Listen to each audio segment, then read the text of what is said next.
유연 집사님, 아버님 되시는 손인국 집사님 천국 환송 예배가 오늘 10시 반에 있습니다. 교회에서 10시 출발하겠습니다.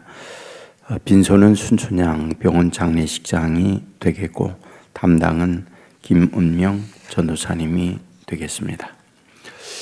이 새벽에 오신 여러분들 위해 하나님의 놀라운 은혜가 넘치기를 주님의 이름으로 축원합니다. 우리가 잠언서의 말씀을 계속 보고 있습니다. 이 잠언서는 우리에게 굉장히 깨달음을 주는 삶의 지혜의 보고다. 이와 같이 말씀을 드릴 수 있습니다. 오늘 본문에도 동일하게 어리석은 자, 지혜로운 자, 악인, 또 선인 이런 부분을 반복해서 말씀하고 있구나 하는 것을 발견하게 됩니다.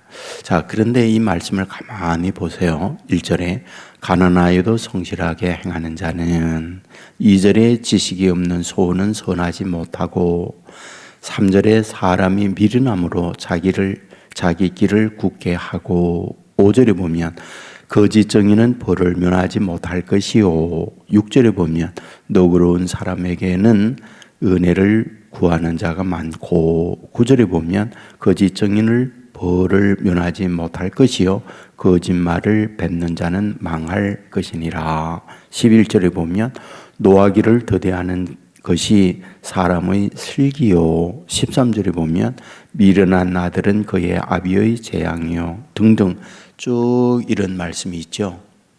그리고 난 이후에 4절에 친구들이 많고, 6절에 많은 친구가 생기고, 8절에 복이 있고, 11절에 영광을 얻게 되고, 12절에 은택이 풀 위에 이슬처럼 내리고, 14절에 직과 재물이 소상으로부터 상속되고, 17절에 여호와께로부터 대신 갚아주심을 받고, 20절에 지혜를 얻고 등등의 말씀이 쭉 나와 있는 걸 봅니다. 여러분, 이 말씀을 보면서 어떤 원리가 있구나 하는 걸 발견하게 되지 않나요? 어떤 원리가 있어요. 그 원리들이 뭘까 보면 모든 것들은 원인의 결과물이다, 이걸 얘기해요. 그러니까 어떤 선한 결과물이 있는 것과 악한 결과물이 있다라는 걸 우리에게 가르쳐줘요. 그 슬기 있는 자는 슬기에 따른 결과가 있고, 미련한 자는 미련한 결과물이 있다, 이 부분을 말해요. 그러니까 긍정은 긍정의 결과를 낳고 부정은 부정의 결과를 낳는다, 이 부분을 우리에게 말씀하고 있구나 하는 것을 발견하게 됩니다. 그렇습니다. 6절에 보면 은혜를 구하는 마음이요, 8절에 보면 영혼을 사랑하는 마음이요, 11절에 보면 노하기를 더디는 자요, 또 지혜를 구하는 자요, 16절에 보면 계명을 지키는 자요, 17절에 보면 가난한 자를 불쌍히 여기는 마음을 갖는 자요, 23절에 여호와를 경외하는 마음을 갖고 있는 사람, 이에 대하여는 마땅히 그런 결과물을 낳는다, 이것을 우리에게 가르쳐 주고 있습니다. 그렇습니다. 오늘 저와 여러분의 마음에 어떤 다스림이 있느냐라는 건 입술로 또 우리의 행동으로 결과물을 낳게 된다, 이 부분을 우리에게 가르치고 있습니다. 자, 그렇다면 오늘 저와 여러분이 인생 사는 데 있어서 좋은 선한 결과물을 얻는 삶을 살아야 되지 않나요? 그러니까 저와 여러분을 통하여 말이라든지 행동에 긍정 또는 선한 또는 지혜의 결과물을 낳는 삶을 살아야 하지 않나요? 그렇다면 어떻게 해야 우리에게 선한 결과물을 낳을 수 있을까? 긍정의 결과물을 낳을 수 있을까? 여러분, 우리 한번 야곱을 한번 생각해 보십시다. 야곱은 뜻이 무엇인가요? 발목을 잡은 자, 이런 뜻이잖아요.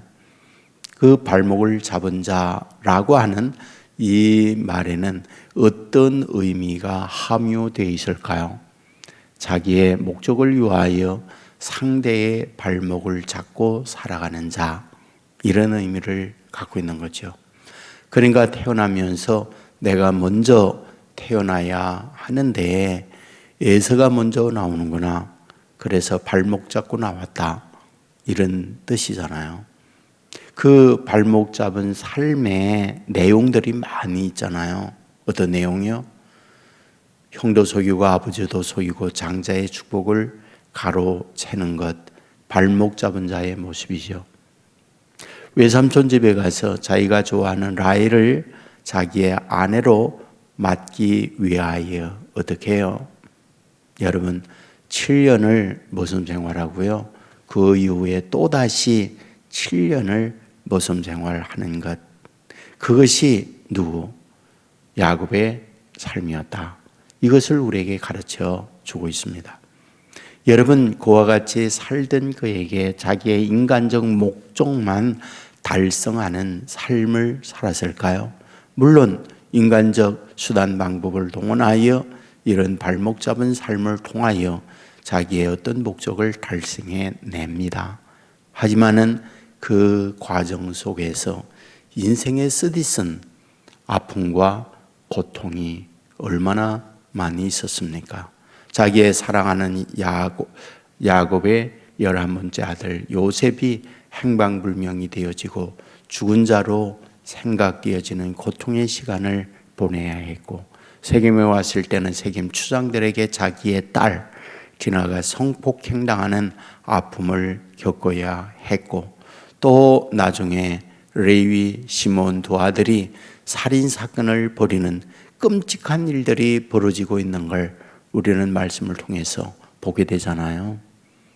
그런데요, 우리가 창세기 43장 14절에 보면 이런 말이 있어요. 내가 자식을 잃게 되면 이르리로다. 무엇든지 발목 잡은 삶을 살다가 이 표현은 무엇이냐? 내가 자식을 잃게 되면 이르리로다. 이제는 내가 발목 잡는 삶을 놓습니다. 이 표현이거든요. 그러니까 자기가 살아오면서 어떤 목적을 위해서 아동바동하면서 정말 발목 잡고 인간의 모든 수단 방법을 동원하여 자기의 인간의 욕망을 채우는 데 삶을 살아갔던 사람, 그가 야곱이었던 거죠. 그런데 그가 세월이 가면서 이런 수많은 일들을 겪으면서 몸으로 깨달은 게 있죠. 사람이 내 수단 방법으로만 되는 것이 아니로구나. 내가 노력한다고만 되는 게 아니로구나. 하나님께서 모든 걸 다스리고 주장하는구나. 그러므로 자기가 그렇게 붙잡았던 그 발목 잡은 걸 놓아버려요. 이 내용의 배경은 어떤 것이냐? 기근으로 말미암아 양식을 사기 위하여 애굽에 몇 차례 아들들이 가잖아요. 그러다가 어때요? 이제 유다가 인질로 잡히고 모든 아들들이 돌아오고 난 이후에 요셉이 제안을 하잖아요. 막내 베냐민을 데려와야만 너희들이 간첩이 아니고 거짓말을 하지 않는다는 걸 증명할 수 있다. 그랬더니 이 형들이 와서 아버지 야곱에게 이야기하잖아요. 막내를 데려오지 않으면 양식을 줄 수 없고 간첩으로 몰아서 인질로 잡혀있는 유다는 죽게 된다고 했습니다. 그러므로 막내 베냐민을 데려가야 합니다. 아버지는 베냐민의 형 요셉을 잃었기 때문에 어떻게 요셉을 잃고 막내마저 잃을 수 있느냐, 못 보낸다 그랬거든요. 근데 양식은 다 떨어지고 이제는 길이 없으니까 어떻게 합니까? 그래, 내가 이 막내마저 잃게 되면 잃게 되리라. 하나님 앞에 모든 걸 다 맡기리라. 그리고 자기가 잡았던 생각 이런 걸 탁 놓는 말씀이 이 말씀이거든요. 여러분 여기서 뭘 발견하게 됩니까? 그 삶에 수많은 질곡이 있었어요. 그러면서 깨닫게 된 거는 인간 삶이라는 건 내 수단 방법으로만 되는 게 아니로구나. 하나님이 복을 줘야 되지. 하나님이 이끌어줘야 되지. 하나님이 책임져야 되지. 내 인간적 방법으로 되는 게 아니로구나 하는 고백이 이 말씀이거든요. 여러분 그와 같이 자기의 그 발목 잡은 이 모습을 손으로 톡 놓게 될 때에 하나님이 그를 주장하는 거예요. 그리고 난 이후에 요셉이 비냐민이 온 모습을 보면서 자기를 공개하잖아요. 내가 형들의 동생 요셉이라고. 그리고 베냐민을 어긋맞고 울면서 통곡하는 내용이 나오잖아요. 그리고 온 가족들을 이집트로 이민을 와서 안정되게 살아가도록 만들어주고, 이 말씀은 또 무슨 말이에요? 성경에 예언했던 것이 다 하나하나 이루어지고 있는 말씀을 그곳에서 보고 있잖아요. 그러면 여기서 우리에게 뭘 말해주려고 합니까? 우리 자신이 무엇이 나를 다스리게 하느냐라는 거예요. 그러니까 내 인간적 생각이라든지 욕망을 위해서 내 삶을 다스려가게 하느냐? 그러면 여기에 있는 그대로예요. 부정적 결과와 아픔의 결과를 얻게 된다. 그러나 하나님께 내 인생의 모든 걸 맡겨드리고 하나님의 말씀과 여호와를 경외하며 내 인생을 다스려가면 그분이 저와 여러분의 삶을 주장하여 복된 결과를 낳게 한다. 이것을 오늘 시편 19장에서 우리에게 말씀해 주고 있다. 잠언 19장에서 우리에게 말씀해 주고 있다. 오늘 이 새벽에도 이런 마음으로 저와 여러분의 삶을 하나님께 맡겨드리고 아버지 하나님이 저와 여러분을 다스리고 이끌어 감으로 그 아버지의 다스림 속에서 선한 열매와 결과를 얻어 살아가는 저와 여러분의 삶이 되기를 주의 이름으로 축원합니다. 기도하겠습니다.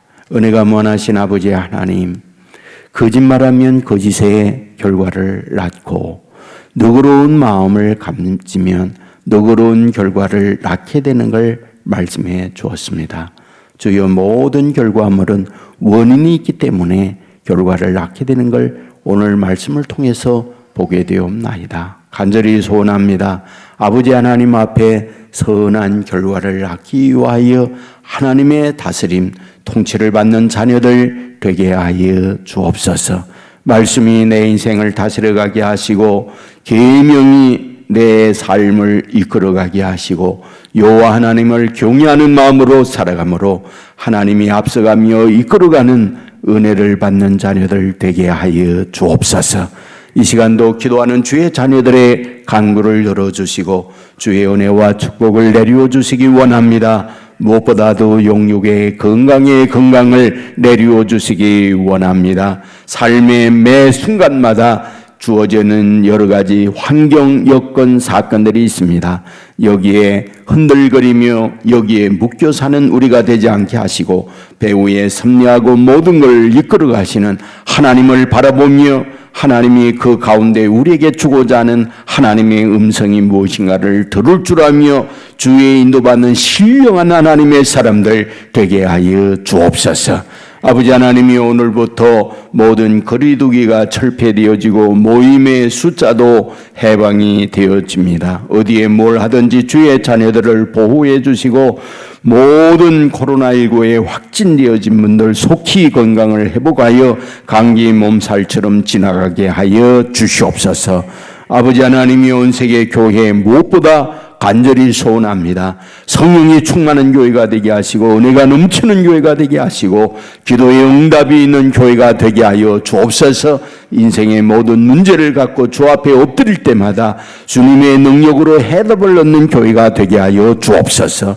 오늘 이곳에 온 세계 교회를 세워주시는 이 지역의 교회로서의 역할과 섬기는 일을 하기 위하여 세워준 줄 믿습니다. 주여, 성도 한 사람 한 사람으로 인하여 우리 주어져 있는 삶의 공동체에 절망하는 이들이 믿는 성도들로 인하여 희망을 얻게 하여 주옵소서. 삶의 무거운 고통과 어려움에 있는 이들이 믿는 성도들로 인하여 광명한 빛을 보고 주께로 돌아오는 역사가 나타나게 하여 주옵소서. 이 나라 이 민족을 불쌍히 여겨 주시고 나라를 끌어가는 지도자들 탐욕에 어두워서 자신의 이적 욕망으로 이 나라를 끌어가는 못된 어리석은 자 되지 않게 하여 주옵소서. 지혜롭게 바르게 나라의 백년대계를 바라보며 국민들을 생각하고 끌어가는 헌신된 지도자들이 되게 하여 주옵소서. 러시아 우크라이나 전쟁이 종식되게 하시고 수많은 생명 죽어가고 있사오니 종식되도록 끝나게 하여 주옵소서. 곳곳에 복음을 위하여 순교의 길을 가고 있는 믿음의 사람들 많습니다. 주여 어디에 있든지 도와주시고 주의 영광이 그곳에 드러나게 하여 주옵소서. 오늘도 주와 동행하며 믿음으로 승리하는 하나님의 사람들 되게 해 주실 줄 믿고 예수님 거룩하신 이름으로 기도드리옵나이다. 아멘.